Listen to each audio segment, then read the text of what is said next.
Year 1686 British east Indian company Mughals के खिलाफ war declare कर देती है।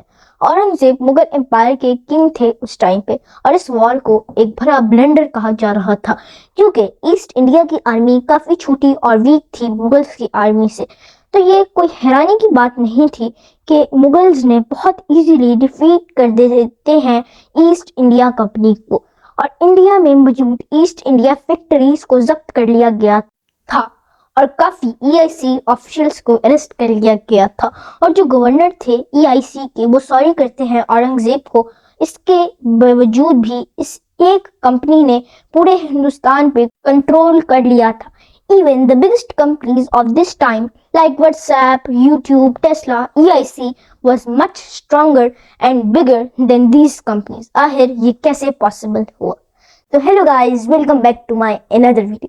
तो आज हम लोग आपको बताएंगे फॉल ऑफ मुगल, और साथ में बताएंगे कि ब्रिटिश कैसे वॉर जीते मुगल्स के खिलाफ। हमारी स्टोरी स्टार्ट होती है ईयर 1600 से, जब EIC फाउंडेड होती है कुछ मर्चेंट्स के द्वारा। ये एक जॉइंट स्टॉक कंपनी थी, और इसके बिजनेस को ऑन करते थे कुछ शेयर होल्डर्स। स्टार्टिंग में तो सिर्फ 125 शेयर होल्डर्स थे, जिन्होंने साथ मिलकर रेज किए थे 70,000 पाउंड्स एज कैपिटल। इस कंपनी को क्रिएट किए थे करने का मकसद था स्पाइसेस को ट्रेड करना था। South east Asia spice islands में ट्रेड करना इसका मकसद था। The next year in 1601 EIC अपने पहले सफर पे निकलती है, और ये इंडोनेशिया में 2 फैक्ट्री सेटअप करती है। उस दौर में इंडोनेशिया आइलैंड्स होते थे, लेकिन इधर ऑलरेडी ही स्पेनिश और पोर्चुगीज ट्रेडर्स अपना बिजनेस कर रहे थे। साथ ही साथ डच ट्रेडर्स रिसेंटली ट्रेडिंग के लिए इस एरिया में आए थे। Dutch company was more profitable than the English company. इनके पास ज्यादा पैसे और बेटर आर्मी थी। टाइम के साथ साथ they became the dominant power in the area, और फिर EIC रियलाइज करती है कि हमें अपना बिजनेस तैयार करना चाहिए है, because there was no scope for competing with the Dutch. Conflict को अवॉइड करने के लिए ये दूसरे एरिया में देखना शुरू कर देते हैं, और इनको दिखता है हिंदुस्तान में काफी स्पाइसेस और टेक्सटाइल थे। सो इन 1608 EIC मर्चेंट्स रीच्ड इंडिया, और ये लैंड करते हैं गुजरात में। मुगल्स उस टाइम पे रूल्स कर रहे थे। 4 मिलियन थी इनकी आर्मी, जो कि बहुत स्ट्रांग थी। कंपनी की ऑफिशियल्स को पता था कि इनसे फाइट करना इजी नहीं है, तो ये सोचते हैं क्यों ना इनसे दोस्ती बनाई जाए, तो इनके पास परमिशन होगी इधर ट्रेड करने की। तो जो कैप्टन थे उस शिप के, वो कैप्टन विलियम हॉकिंस था उनका नाम। ये एक लंबा सफर तय करते हैं गुजरात से एग्रा तक का। एग्रा को मुगल कैपिटल कहा जाता है। वहां पर वो मिलते हैं तब के मुगल किंग जहांगीर से। उनसे बात करने की कोशिश करते हैं कि हमें परमिशन दें फैक्ट्रीज को सेटअप करने की, हम भी ट्रेडिंग करना चाहते हैं। लेकिन जहांगीर रिफ्यूज कर देते हैं। इसका एक सिंपल रीजन था कि सूरत यानी कि उस टाइम के गुजरात में पोर्चुगीज ट्रेडर्स थे, और पोर्चुगीज ट्रेडर्स का अच्छा रिलेशन था मुगल्स के साथ। So Jahangir had no reason to enable their competitors like English British traders. So EIC के ऑफिशियल्स सोचते हैं कि मुगल टेरिटरी में हमें परमिशन नहीं मिली, तो हम हिंदुस्तान के अलग इलाके में जाएंगे, यहाँ पर मुगल की टेरिटरी ना हो। और finally in 1611 they were successful. They set up their first factory in Andhra Pradesh. इलाके में मछली पांत नाम था उसका, क्योंकि उधर के लोकल रूलर को परमिशन देते फैक्ट्रीज को सेटअप करने की। अगले कुछ सालों में EIC एस्टेब्लिश करती है कुछ और फैक्ट्रीज को, and they worked hard to gain a foothold in the Indian subcontinent.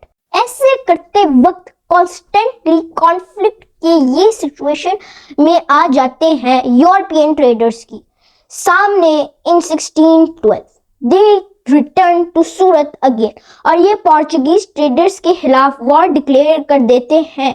इसको बैटल ऑफ स्वेली कहा जाता है, और जो पोर्चुगीज होते हैं वो इस वॉर को हार जाते हैं।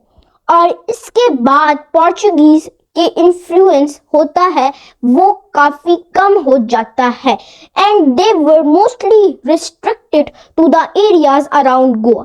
EIC became the big east player in the Indian subcontinent.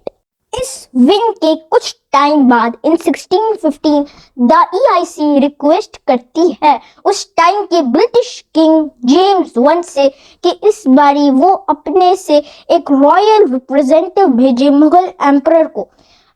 अगर ये करें तो शायद मुगल एम्परर मान जाए और हमें उधर ट्रेडिंग करने की permission they. English crown Prince sir Thomas Roe was sent। Sir Thomas diplomat थे, ये वो कर दिखाते हैं जो हॉकिंस नहीं कर पाते।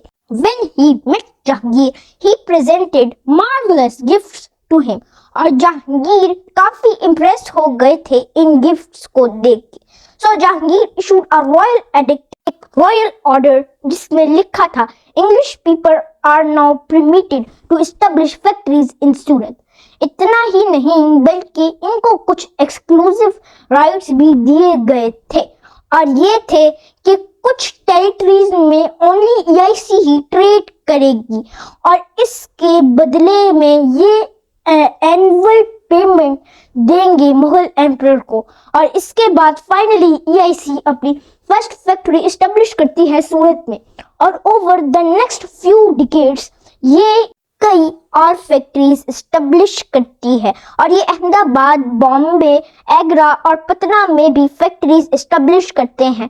इस टाइम पे कंपनी का बिजनेस काफी अच्छा चल रहा था और इनके प्रॉफिट्स काफी इंक्रीज हो रहे थे, और अब ये कॉटन, इंडिगो, सिल्क और सॉल्ट में भी ट्रेड कर रहे थे।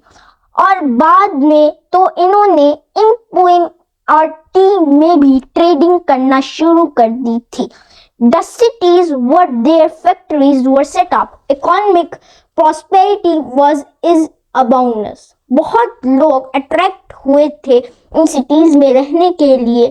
The EIC slowly started to form a company in these cities। ये fortified bases बिल्ड करना शुरू कर देते हैं।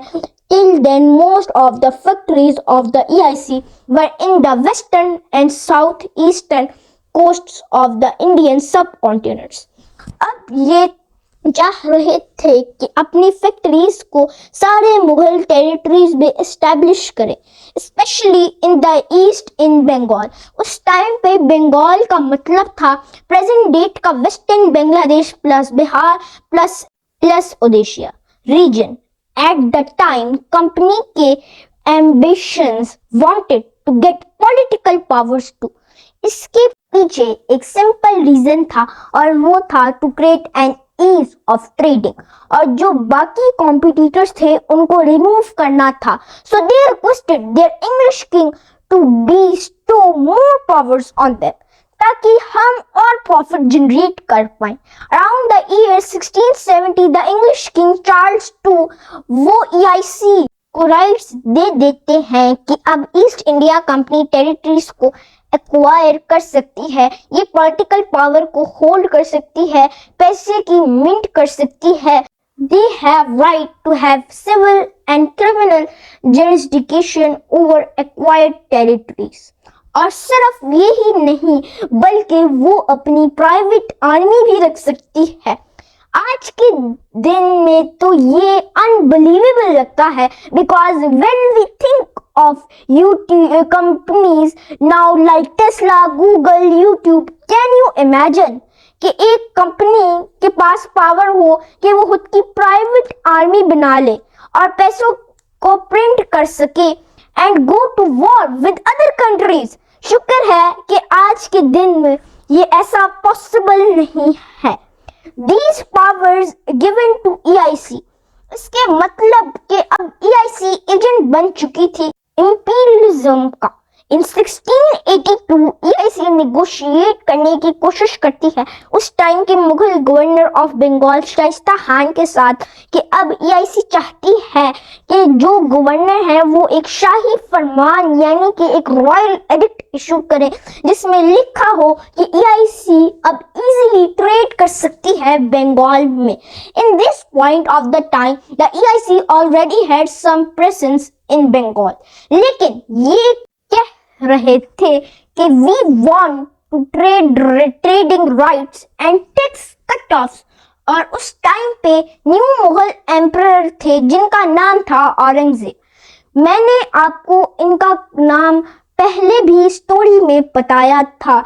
जब वो EIC के ये रिक्वेस्ट सुनते हैं तो वो सोचते हैं कि कितने एरोगेंट हैं, इतनी फैक्ट्रीज बना ली लेकिन अभी भी इनको चैन नहीं आया। अब ये चाहते हैं कि बंगाल में भी इनको फैक्ट्रीज बनाने की इजाजत दी जाए। ये इसको रिजेक्ट कर देते हैं। उसी टाइम पे EIC के गवर्नर थे Josiah Child. He pleased with Aurangzeb's decision in the arrogance of the new found power, enabling the EIC to have its private army. अब ये वॉर डिक्लेयर कर देते हैं मुगल्स के खिलाफ। ये होता है ईयर 1686 में। It was a questionable decision because उनके पास इतनी वीक आर्मी थी मुगल्स की आर्मी से।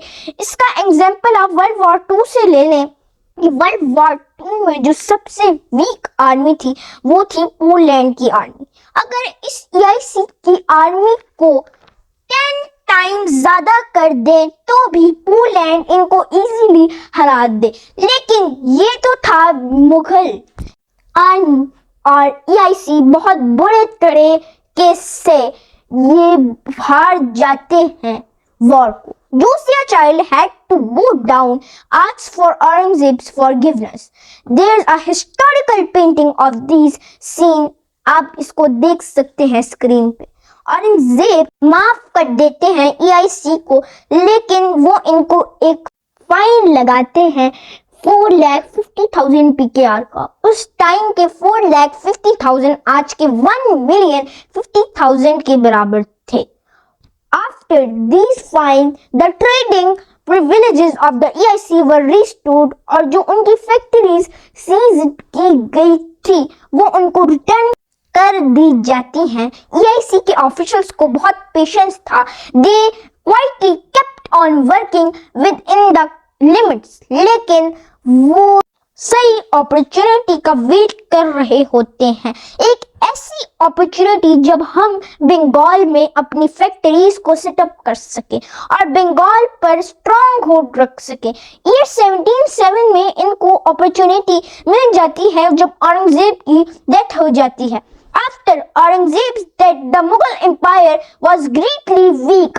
पावर स्ट्रगल्स देखने को मिलते हैं।